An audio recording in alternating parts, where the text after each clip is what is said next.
Okay, hello. Welcome to episode number, is it four? Maybe it's five. Let's take a look. This is not very compelling to hear when I check on the internet to see what number it is. It is episode, it's five, I think, because, yeah, it's episode number five. Okay, great, because one of them was dropped, so if I have three, anyway, whatever. You guys probably don't really care what episode number it is. Yeah, so, what the hell did I do last week? So Monday last week, I went to Yumcha. I went to Yumcha like a million times this week because it's my wedding week and I have to take people out to lunch and stuff. So I went to Yumcha with Candace's mom and Candace's friends and her brother and sister. That was kind of fun, but I had to leave early to go do a sound check at the hotel. Um, Not super exciting, except it kind of didn't work as like the sound check kind of didn't work. Like I brought my laptop and I brought a USB. The laptop I could play the laptop plugged into the HDMI okay and the slideshow worked, so that was good. And then we tried playing the music on the Windows laptop provided. That didn't work. The files were corrupted or whatever. I don't know what happened, but basically audio didn't play. Then I just thought, okay, well, I guess I'll bring my laptop and I'll plug the laptop into the sound and the HDMI, and that should work. And then I took a look at the projectors and everything seemed fine. So okay, whatever. Then I went home. Don't know what I did. I did not go to Bar 109. I think I was doing something. Did I go to dinner or something? I don't know. I don't know where I was on Monday night, but I didn't go to Bar 109. Maybe I could have. And then I was watching that day, or the day before, I watched Glengarry Glen Ross, which is like, for some reason, I just had the urge to watch it, and then I downloaded it. I mean, I legally acquired it, and then I just watched it. I watched it. Like, I was only planning on watching the first few minutes, but I don't know. I love that movie. I don't know what it is about that movie. I really like it. It's very depressing, but it's also very engaging. Um, I guess I like movies that are based on plays. I usually do like that. Like I like Reservoir Dogs, which I think was a play, and Streetcar Named Desire. I don't know. I just like good dialogue. Like I like the Steve Jobs movie, the one by Aaron Sorkin. I like Aaron Sorkin movies, so I don't know. I just like good dialogue. It's interesting to me. Tuesday, I think I went to the office. Yeah, I'm pretty sure I did. I went in there, but I was doing wedding stuff. So I just got through a whole bunch of wedding planning stuff. Um, Not super interesting. Don't know what I did Tuesday night. The hell doesn't matter, I guess. Basically, Tuesday I was at the office doing wedding prep. Did I have a friend come over? I think I did. Did I meet a friend? Possibly. I think I met my friend Jeremy for lunch or something. That sounds possible. Yeah, I'm pretty sure that happens. Jeremy and I went to get lunch. I think we went to Samson, which is the Thai restaurant, which is super hyped up, but I mean, it's good, but it's like, I don't know. It's normal in my opinion, or better, slightly better than normal, but not amazing. I guess Thai food in Hong Kong is kind of bad because they like Chineseify it, and then Samson is not Chinesefied, maybe. But to be honest, I don't really know. Like, I'm not an expert in Thai food, but yeah, it's good. We went there, and then I guess I went back to the office, did some more work, and then that's it. Wednesday, Wednesday was like 2 days before the wedding, and I was thinking like I need to lose weight, so I just ate boiled potatoes all day. That's kind of like a diet trick because it makes you full, but it's not that much calories because it's really like, what's it called? It's really boring, and also it's really filling. So that's what I did. I ate boiled potatoes, and then I went to the horse races to meet up with my friends. So my friends Josh and Joel were staying at a hotel called Ying and Flow or something like that. So I looked it up. I went to find them, but there's two. There's one in Wan Chai and there's one in Admiralty, and they told me they were in Admiralty. But when I searched it up, I saw it was in Wan Chai, and I just thought they were wrong. I was like, ah, well, this is right next to Wan Chai. I mean, right next to Admiralty, so they're wrong. But in fact, I was wrong. So I went to the lobby. I was waiting for them, and I messaged him. I said, I'm in the lobby. And then Joel said, I'm in the lobby too. And I was like, huh.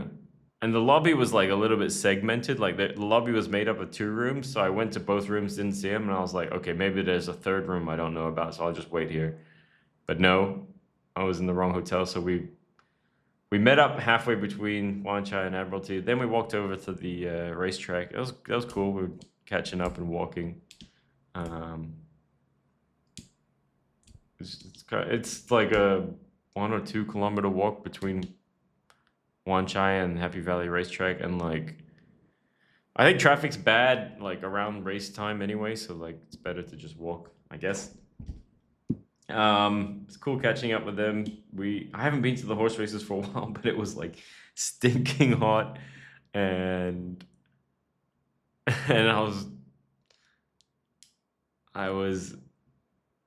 I wanted a beer, but I also knew like don't. My plan was to just not drink the week of the wedding because I don't want to be bloated for the wedding, like to just be hungover and have like a puffy face. I think I had a puffy face anyway, so maybe I should have. Races was cool, so people slowly came and we caught up and talked.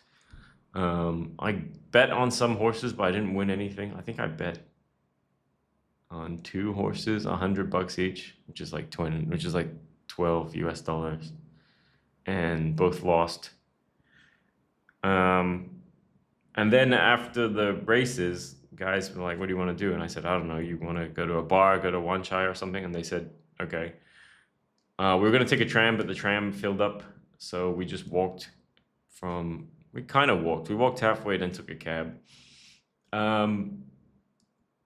And I was surprised in Wan Chai because I go to Wan Chai like every week on Monday to go to the Bar 109 open mic, and it's basically just miserable alcoholics, miserable, you know, 60-year-old alcoholics in Wan Chai when I'm there.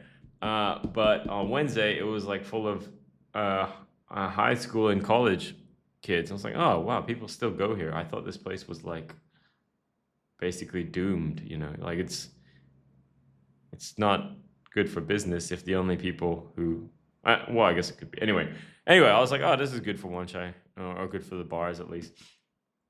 Oh yeah, also at the races, I was basically just talking to my friends, but another friend, some of the other guys were talking to two random Canadian girls, like they were on a 2-month backpacking holiday or whatever.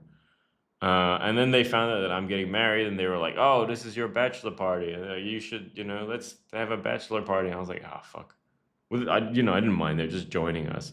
But then when we got to the bar, they kept like telling me to have a drink, and I was like, "Ah, shut up."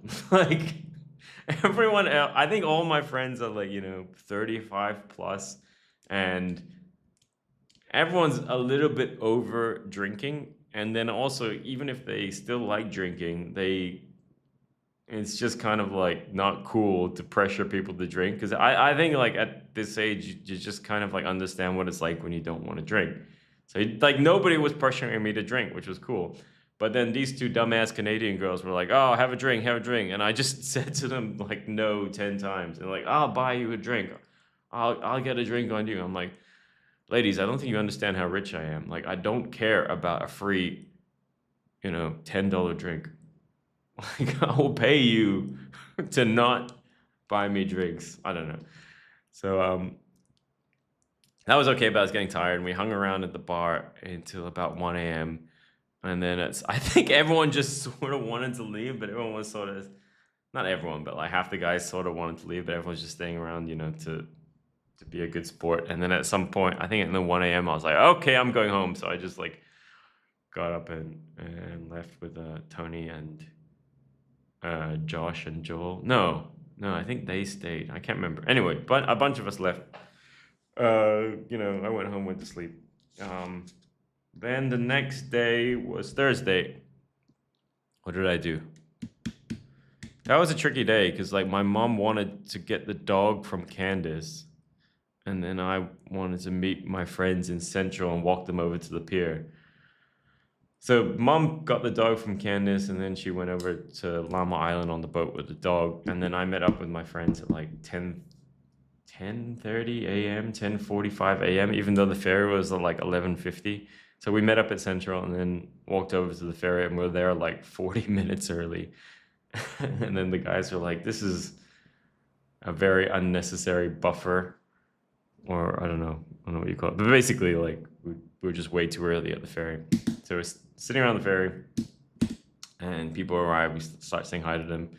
Um, we get on the boat, and then we realize my Auntie Kate, and not Ian. Ian was there. So okay, this is the great. Okay, so Auntie Kate, Molly's husband, and their kid missed the boat, but Ian was there, even though they all are in the same hotel together. So I was like, "What the hell, Ian? Why didn't you make sure that they got to the ferry on time?" And he's like, "I don't know, they're adults or whatever." You know. I guess for me, like if I'm with my mom and we have to be somewhere, like we got to get a ferry, I'm basically my mom's like handler, and I make sure she gets on because she's very good at missing boats. Uh, so they missed the boat. The next one was like 2 hours from, the boat we were on was 11:50. The next one was at 1:50, 2 hours later. So they couldn't really get that one. So I called them and I said, take a taxi to Aberdeen and then take the 12:30 Aberdeen boat to Lama. Um, it was kind of funny. My dad called me and told me to tell them what to do, and I was kind of thinking like, why don't you do this? Like if you're, I know. I also like I didn't need that advice. I know what to do. He's like, anyways, all right, tell them to go to Lama, and then tell them to go through the Aberdeen Tunnel, and then tell them to get off at the car park, and then tell them how to get to the boat, and tell them not to miss. It's like, yeah, Dad, I know. Like, I can figure stuff out. So he was giving me a long plan. I was like, yeah, I know. And then I hung up on him. And then I called Molly. I told her what to do. I said, get in a taxi and then tell him. And then when you're in the taxi, give me the phone and I'll tell the driver where to go.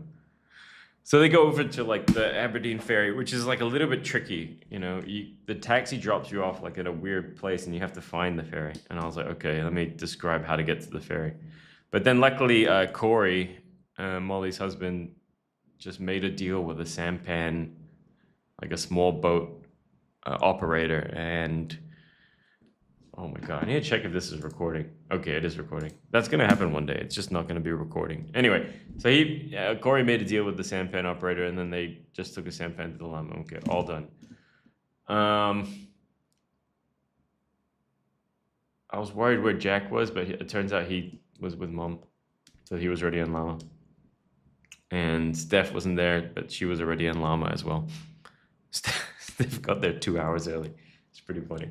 So anyway, we go to Llama. We sit down with my friends and stuff, and that was fun. And was Henry there? I think he was there. I think everyone was. It was like Henry, his girlfriend, Harry, Sam, Josh, Joel, Tony. Oh yeah, Tony missed the ferry, but then he got on another ferry going to another part of Llama Island. And I said, you have to walk from that part to the other part. He said, I'll take a taxi. And I was like, no, man, there's no taxis in Lama. He's like, oh, shit. So he walked. It's like a 1 hour walk. Like I got lost and I did it. And it took me about 1 hour. I think if you know the way, you can do it in half an hour, especially if you walk quickly. So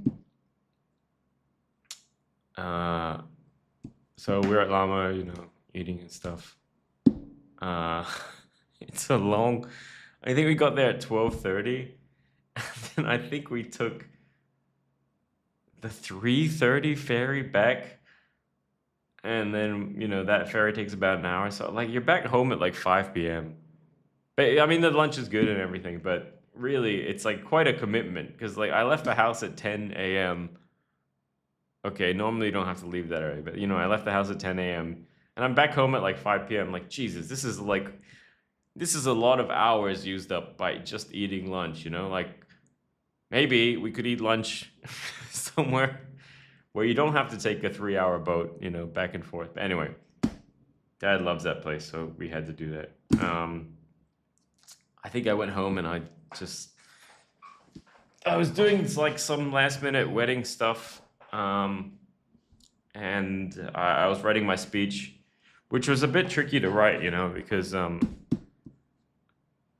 every like when I was writing a speech, like I wanted to be funny, but I also I wanted to be serious as well, right? And like I've seen all these videos on TikTok. Well, I don't use TikTok, but I've seen these like short videos, reels or whatever of like grooms being dickheads at weddings, and I just didn't want to do that. Like, like I saw one where anyway, I'm sure you've seen them, just grooms being dickheads, and I was like very conscious of not doing that. So I was like, maybe I should just do a serious, boring speech.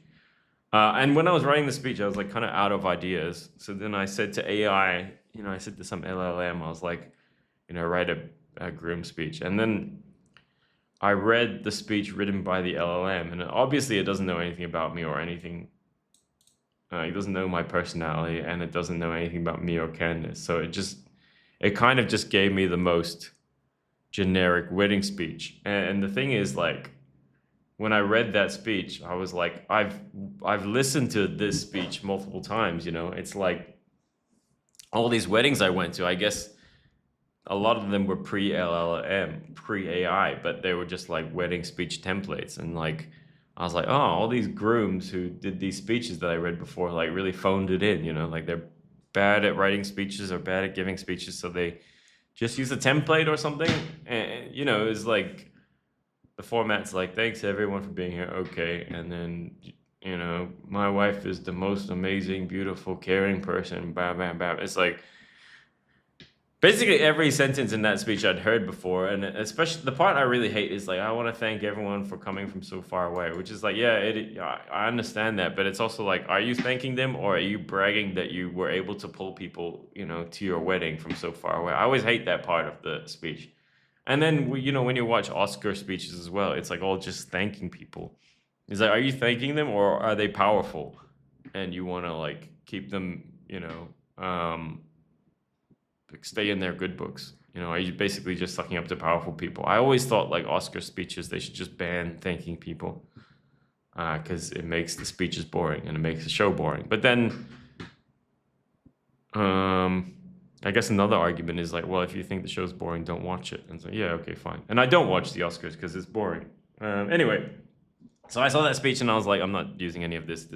And I'm gonna avoid all these lines because I hate like what's it called? I just hate the hackiness of it. It's nothing worse than like when anyway. I remember I was at my friend's wedding like in 2018 and I was just mad at my friend for some reason, and it was his wedding. I was almost not going to go, but I did go, and then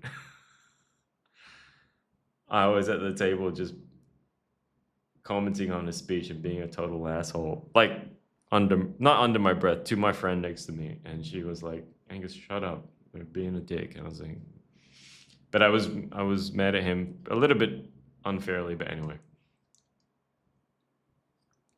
So then I just wrote the speech like I was writing stand up, but not too. I didn't make any jokes at the expense of my wife or my in-laws, but I did make some jokes at the expense of my parents because I think that's fair enough. Yeah, then the next morning I had some stuff to do. What did I have to do? I had to like try on my suit, iron my shirts. You know what's crazy? I didn't do that the night before or like multiple days before. Like, what if the suit didn't fit? What if the shirt had a big stain on it? I couldn't find my tie. I only have two ties. I have a nice tie and I have a Super Mario tie. But I eventually found the nice tie. Yeah, also for like the pre-wedding photos, I knew I wanted to wear a suit and tie, but I just forgot to pack a tie. And I just got the suit I bought and I brought it to like the wedding photo shoot.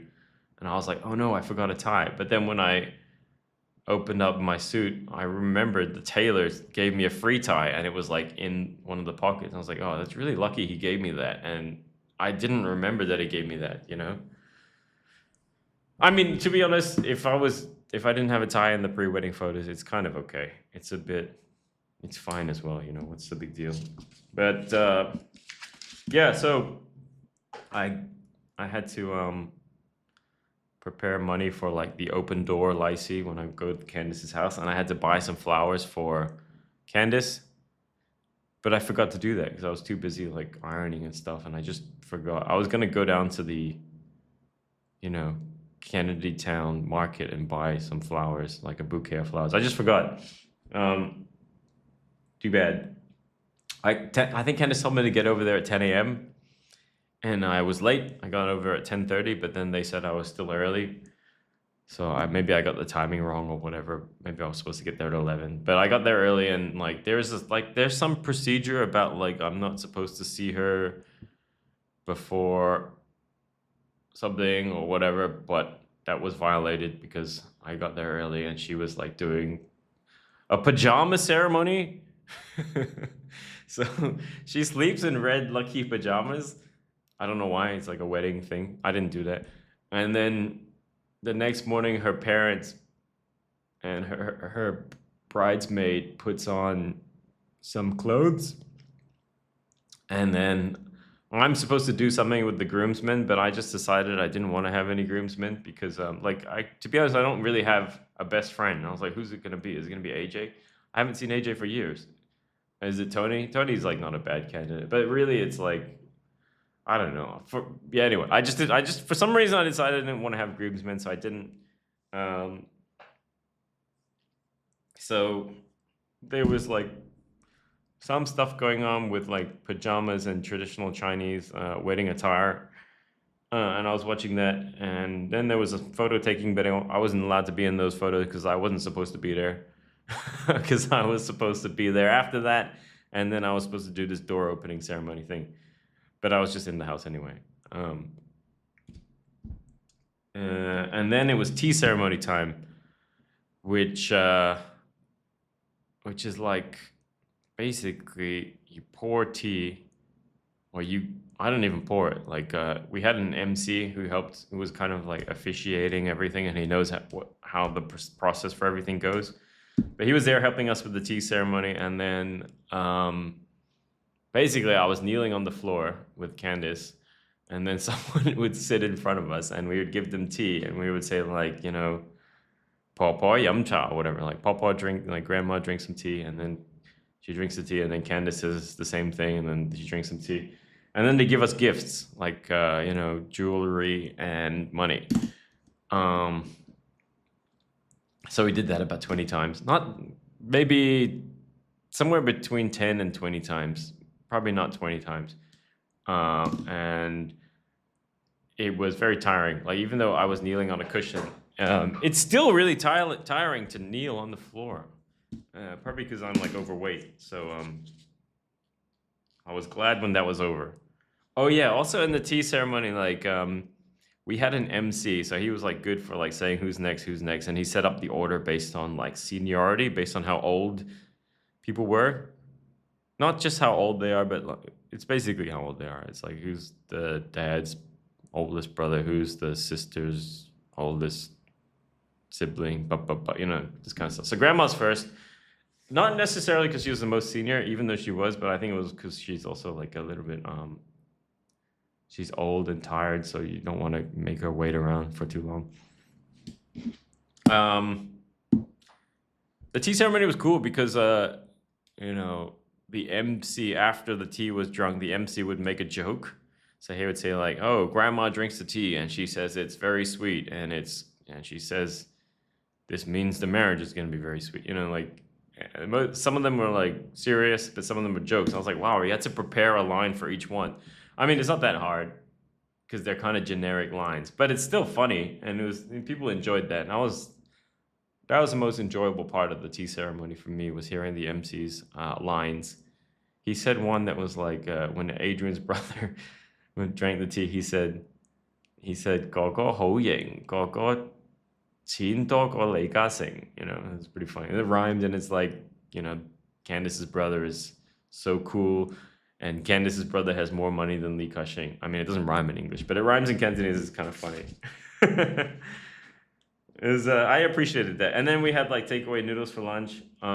Then Candace got changed into like one of her dresses. That took a long time. So after eating lunch, I was like sitting around and then I got bored and I wanted to lie down. So I went into Adrian's room, I turned on the air conditioning and I slept on the floor. Then we went to the hotel.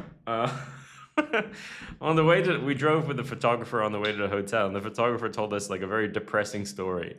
I won't repeat it because, I mean, it's really sad. I was just thinking, I just thought it was funny that he would tell such a depressing story, like on me and Candace's wedding day. I don't think Candace really minded, but I was thinking other people might mind. Then, at the wedding venue, I could see people setting up. Everything looked pretty nice. I had some tasks to do. People got me to do some small stuff, but basically I was writing my speech onto cue cards, and then I also added lines to the speech as I was writing it onto cue cards. So it's interesting because I wrote it into Google Drive, and then I transferred it from Google Drive onto cue cards. And then the interesting thing is like, as I was putting it onto cue cards, like it's quite a slow manual process, but then because your brain is bored from the manual process, so it starts like thinking of more lines or like, it's kind of forces you to write more or to think more about what you've done. So it's like a review step as well. And I probably added like 3 or 4 lines to my speech while writing it onto cue cards. I also dropped some lines that I was like, this could be taken badly, so don't do it. It's a risk. So it's interesting, there's a stand-up comedy.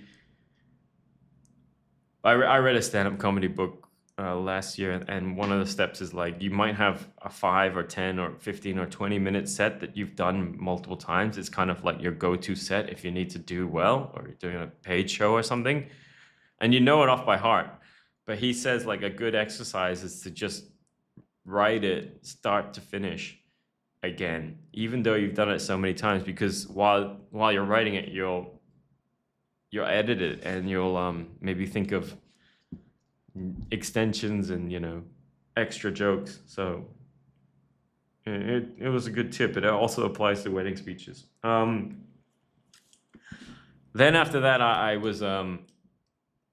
want to test the AV equipment, so I plugged in my laptop to test the slideshow. The music was playing, so that was fine. But I plugged in my laptop to test the slideshow. It just didn't work. It wouldn't mirror onto the projectors.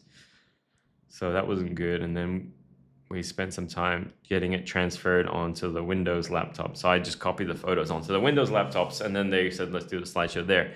But then the photos wouldn't open. So like something was corrupted as the photos went from Mac to Windows. I was like, what the hell? So the guy said to me, don't worry, we'll figure it out. But I was like, no. I'm good at tech, I'm a tech guy. So like if I can figure this out, and I also want to make sure the slideshow works. So I just stood there and did it with them instead of just leaving it up to them. And we got it working eventually. So that was good. And then I was looking through the slideshow photos, and then I realized like there's no photos of me from when I was a kid, because we have photos at home in like physical photo albums, and I scanned them using my iPhone, but then the scans didn't come up well. I think it kind of scans assuming a document, and that means it's got like a whiteness filter, because most documents are white. So like it forces pixels to be white, which basically means all the photos came out washed out, and they came out a bit warped as well. So basically I didn't scan the photos very well. I do have digital photos of me when I was like, a teenager and older, but I didn't dig those up. I forgot to do that. So really, it was just all photos from me in the last 5 years, which is kind of a shame because I didn't have any photos of my siblings or parents. Just too bad. Then we did the signing ceremony. That was okay. We did that with a lawyer, and his script was a bit messed up because he asked the question like, he said, will you marry Angus Chang? Will you marry Candace? And I said yes, and he said no. You're supposed to say I do, and I was like, okay, I do. I was like, that's not how you answer the question. Will you marry? you know.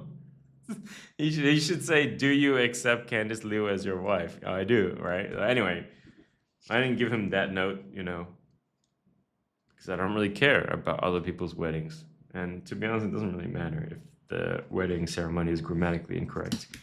And then after that, we sat around for a bit. People started to arrive. So I think Kevin Chan was first. So shout out to Kevin Chan for coming first. I said, why so early? He said, I just wanted to leave work. I was bored at work. I was like, okay, that's a good excuse. And Kevin Chan loves getting drunk, so if there's an open bar, he'll be there. Next was Jason Strickland. So shout out to Jason for coming second. It's good to see him. You had a nice chat with him. Standing around talking, and then I enjoyed like talking with people as they arrived, but then the photographer's like, let's not waste this moment. Let's take some photos. Like, God damn it. How is it a waste of a moment for me to talk to my friends at my wedding? But apparently it is. Instead, I could be posing with people. Oh, man. So we took a bunch of photos, and then at some point, Anson said, okay, that's enough. We took like maybe an hour of photos. It was kind of fun. You talk to people after you take the photos as well. Then we did the walk-in thing. The walk-in music was like some classical music. I think it was Canon, one of those Canon songs, which is okay. But I was thinking there are cooler music. There's cooler songs, like a Rocky song or like Enter Sandman would have been cool. But maybe Candace wouldn't like that. I guess, like I was very conscious of not embarrassing Candace at the wedding because I think it's more important. Like the ceremony, anyway, it's important to her and her family. So like for me, it's not like that. It's anyway, like basically just do what Candace wants. So she picked the music for that, which I thought was a bit cheesy, but it's also okay, I was okay with it. The walking was funny because Candace walked really slowly. I think because the dress is big. She didn't want to step on it, and also she was wearing high heels. So like I was walking at like a snail pace, and then also just doing big waves, smiling and waving like a politician. That was kind of funny. Like I'd wave at people and they would wave back. Like I'd wave at one section of the room, the whole room would wave back. I was like, oh, this is really fun. This is very fun indeed. And then there was a cake cutting ceremony, I think. Anson and Jack said stuff. So Anson would say something, and then Jack would translate. And then the stuff Anson said was like quite poetic. Anson would say something in Cantonese, and Jack would translate it in English. And the stuff Anson said was quite poetic and complicated. Like I didn't know what he was saying sometimes, but Jack did know, and he translated it quite well. And I was like, wow, it was very impressive. And Anson was impressed too. Anson's the MC. Anson was saying like, wow, this guy's we didn't even prepare. He just came in and did it live. So it was good. Jack did a good job. And it was quite funny when he was translating because he was like, it's quite hard to translate poetic Chinese into English and still like keep the meaning. There was one part where Anson said something, and Jack was like, okay, yeah, now we're gonna cut the wedding cake, and the wedding cake is 5 layers, and each layer represents a different stage in the married couple's life. It's like, is that true? Maybe. Are there 5 stages of being married? Let's not label them because that might be a bad idea, especially on a podcast. Then I did my speech. My speech went well. I was quite happy, and it wasn't as short as I thought it was. So I only had 8 cue cards. I just talked about, what did I say? I made a joke at the start. I said, welcome to Angus and Candace's wedding. I am Angus, and and then I waved to a certain part of the room. It's like, you guys don't know that. That's why I have to tell you. um, so I thanked Candace and Candace's parents, and then that was very important. I did that before I thanked my parents or anyone else, because Candace told me to do that, and I was like, okay, good idea.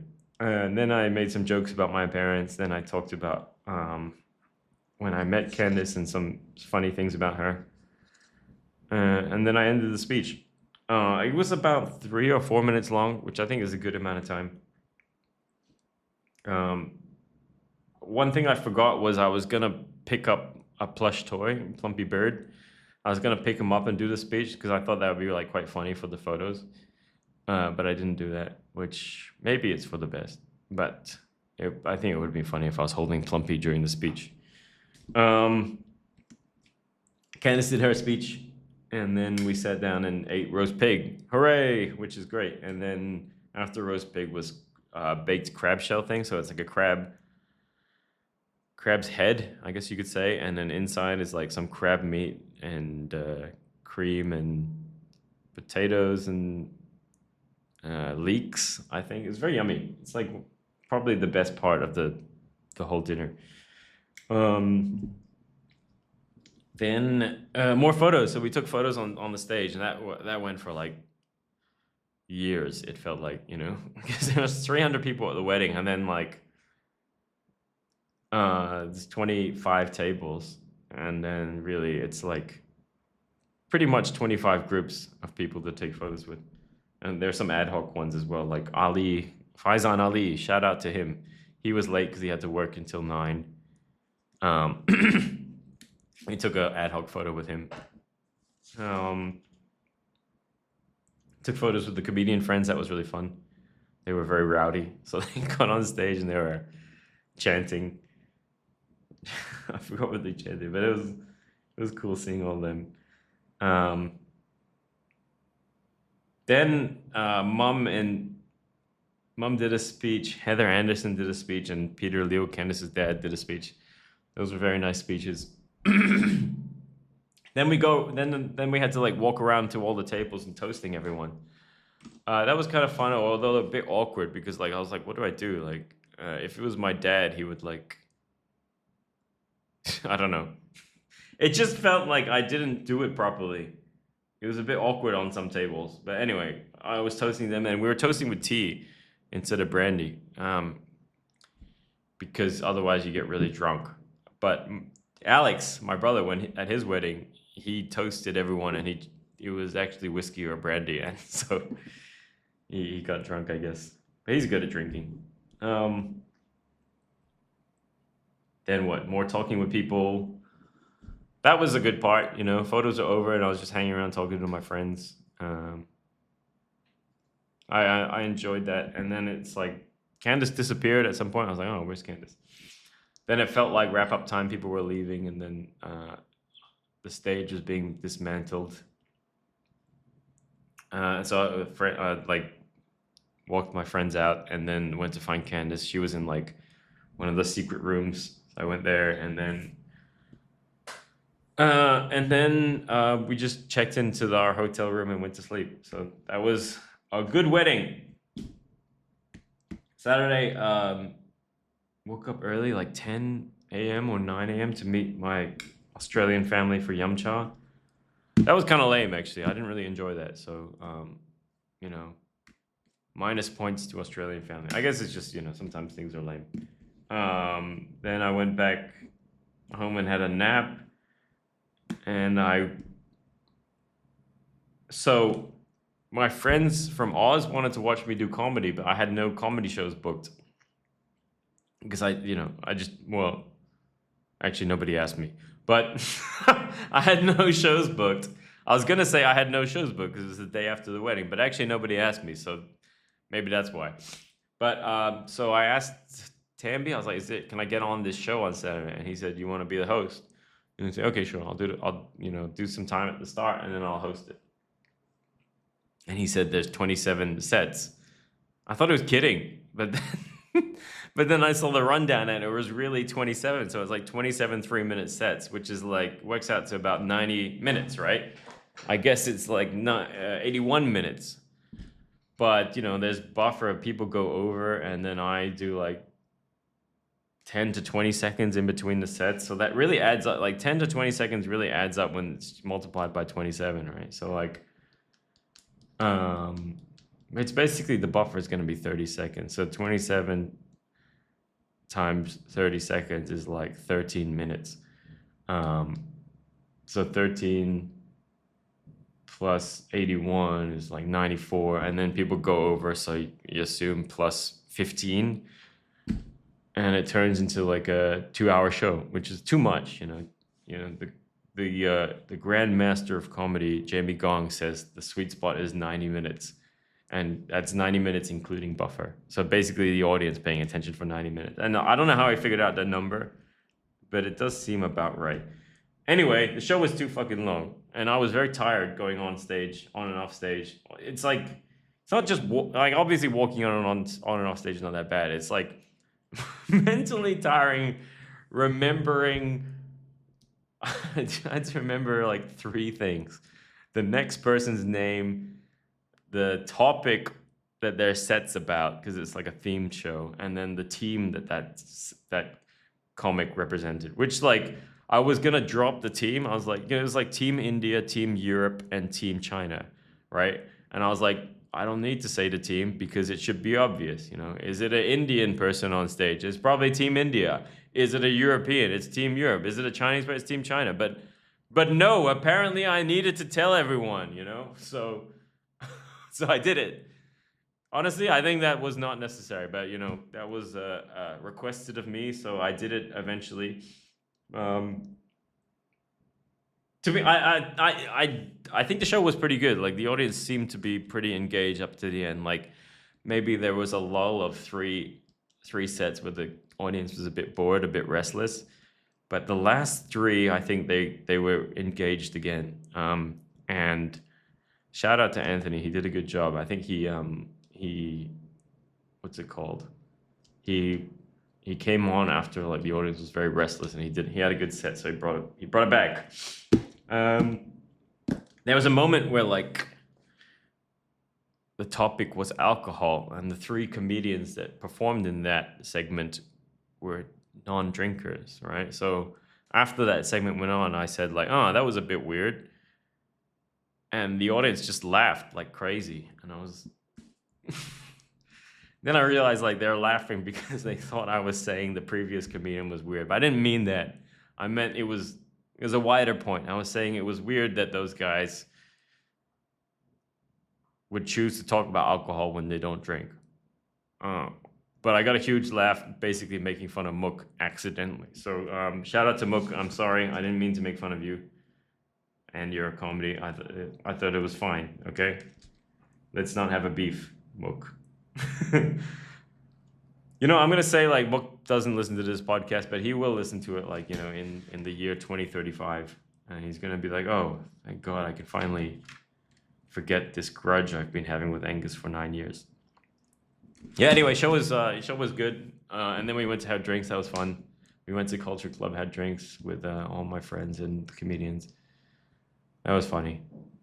I don't know. I don't remember what we talked about. I guess that's the downside of drinking. You know, you forget stuff. So, but it was good hang. We hung out for like 1 or 2 hours, and then I had to go back to hang out with Candace in the hotel. Sunday. So at the hotel we had like free what's it called? Free room service. And I was like, I don't want to eat breakfast because like I'm trying to lose weight. But then I was also thinking like I need to make the most of this free room service. So I got like a black coffee and a bagel and some bacon and sausages. To be honest, that was too much. So I didn't eat the sausages. I ate some of the bacon. I ate half of the bagel. Like I didn't eat the top of the bagel, but I was still pretty full. We checked out, went back to the hotel, brought all the wedding stuff back home. Then my friends wanted to get yum cha, which they kind of suggested a place that was good. So I tried to book it, but they didn't answer the phone. So I thought, whatever, I'll just go there and try get a table. And so I went there and I was like, can I get a table? And they said, no, it's full. Oh, okay. That was a stupid plan. So then I told Candace it was full, and she said, oh, let's go. I can book some other place nearby. So she booked it. Good job, Candace. Shout out to her for. I spent like 2 hours trying to book a table, and then when I asked Candace to book another one, she got it booked in 2 minutes. So shout out to Candace. Good booking skills. Very good indeed. Went over to that place. It was like a restaurant we went to with Peter Liu earlier in the week. I didn't know they had yum cha at lunchtime, but they did, and it was really good actually. Because on Saturday we went to yum cha with my family, and it was a bit shit. Like I could tell it was like frozen yum cha, if you know what I mean. Like possibly not made in store, in restaurant. Because really, like, people just want the event. They're not super interested in the quality. Like, so it's much easier to just buy frozen stuff and then steam it. Like, I buy the frozen stuff and steam it, and it's honestly it's really good. Like, it's very hard to tell. You have to be like, I don't know. You have to be a bit of a snob or a bit of a food expert to be able to tell. But I could tell with the char siu bao because it was like it was too regularly shaped to be made, that day. And also it's like logical, like let's save some money and let's save some labor costs and let's not make it, because some people want the really good stuff, but most people they just want good enough, and they want an acceptable price, and they just want to hang out with their family, really. So that was cool. Yum cha was good. Like the yum cha we went to in Times Square was very good. So shout out to that place, Chonghua. There's a lot of shout outs in this podcast. Then we were deciding what to do next. Henry wanted to go to Internet Cafe, but like it was like 11 of us. It's too many. And I was like, what game are we going to play anyway? And also, like, I don't know any internet cafes. I haven't been to one for a long time. I guess Henry wanted to go because it was like, that's what we did when we were in high school, and he just kind of wanted to relive it.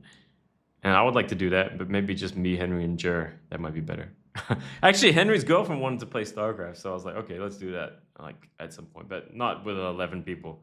So I said, how about we go over to my house and play video games, play Switch. And half of I think 4 of us agreed to do that, and then everyone else went to do something else. And then so we went over, and Candace's brother and his partner came over too. And then instead of playing Switch, we just decided to play Jackbox instead, because that's a bit easier. And we only had 2 Switch controllers. So shout out to Jackbox. That was fun. The last time I played it was like Jackbox Party Pack 6, and I think it's up to 11 now, and it's going to be up to 12 soon. I bought 11. Was it good? We played 1 or 2 games from Party Pack 11, and then we played some of the other Party Packs. There was a bug in one of them, actually. There's a bug in Party Pack 3. So, shout out to Party Pack 3 for having a bug. What was it? Was it 3? I think it was 3. Yeah, Guespionage has a bug. So like the setting of the percentages, there's like some network error where you say like 6%. So you drag 6%, you press submit, and then it just like submits multiple, like a second before you drag, which means the value is wrong. Basically, there's a bug. The details, who cares? But there's a bug. Party Pack 11. What did we play? Okay, how long have I been talking for? I can't even. 48 minutes. Okay, not that long. I mean, last episode was really short, so might as well make it longer. Party Pack 11. So we played Dominate. I didn't really enjoy that very much, actually. Although I think it could be good. Hearsay we didn't play. Cookie House we didn't play. Suspected we played. That was okay, but a bit. I don't know. It seems too easy to. It seems too easy to to pretend to be the murderer. It's like kind of like a werewolf type game. You have to, one person's the bad guy and everyone else has to figure out who it is based on evidence. It's okay, but I didn't really enjoy it, but everyone else seemed to, so we played it twice. So I mean, whatever. Then we played Legends of Trivia. It was okay. I think it had too much setup. Like there was multiple areas where I was like, cut this shit out. Like I just want to play the game. I don't want to pick which path to go as well. It's like, who cares? Just randomize it, you know?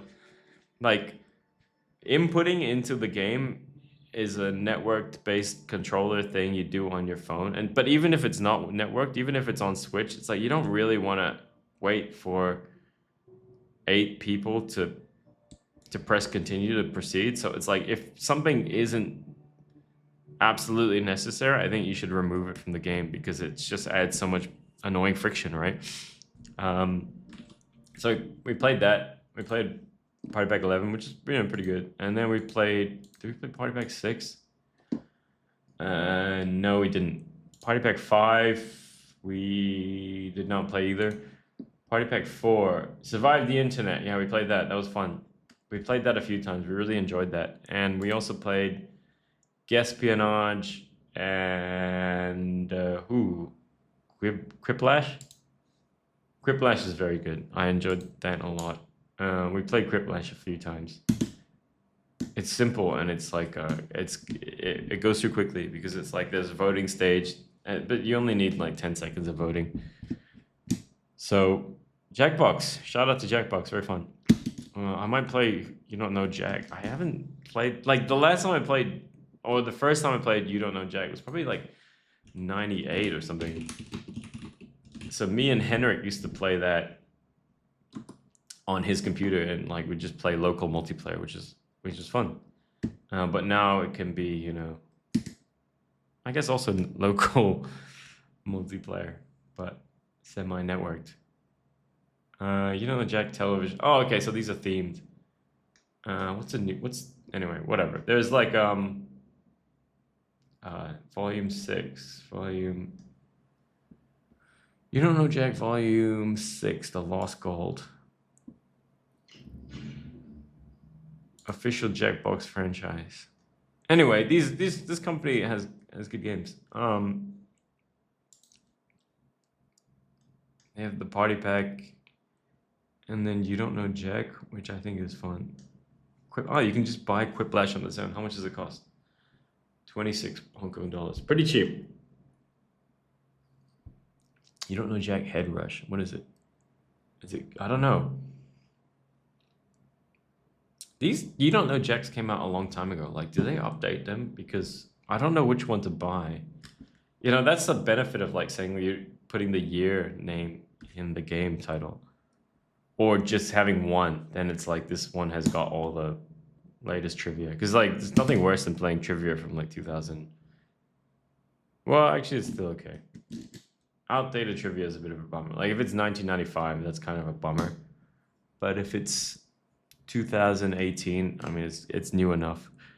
There's a funny thing, like in the game Leisure Suit Larry, they have some questions to make sure you're 18. And there are questions like, you know, that game came out in 1987. So if you're 18 in 1987, you're born in 1969, right? So like now if you play that game, the questions are like, you have to be, almost 60 to... It proves that you're a 60-year-old. I do like somehow know some of those, but like I was playing it in 2000.